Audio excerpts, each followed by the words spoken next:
आणि मग पुढे ते काय झालं हे पण ऐकून घ्या. पुढे असं झालं की ठीक आहे तुम्हाला जायचं जा, काय मी काय येणार नाही, पण मी असं करतो की मी राजीनामा देतो, काय सुप्रियाला अध्यक्ष करा आणि मग तुम्ही जा.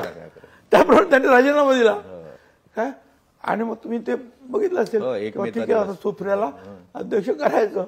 पण शेवटी जे काही चर्चा झाली काय झालं 2-3 दिवसांनी साहेब परत म्हणाले की रागार घेतली झालं. त्याच्यानंतर जेव्हा परत चर्चा सुरू झाली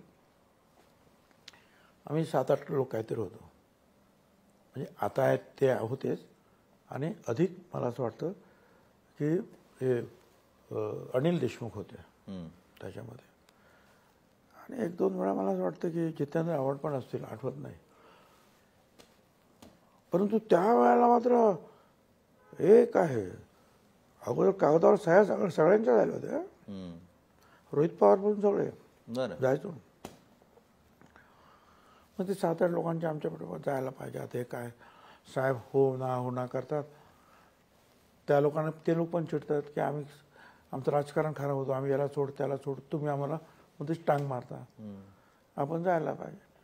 आणि मग जे काय ठरलं पुढचं तुम्हाला माहिती आहे की शपथविधी आमचं. पण भुजबळ साहेब अशा रीतीने हे सगळं ते घडलं. त्या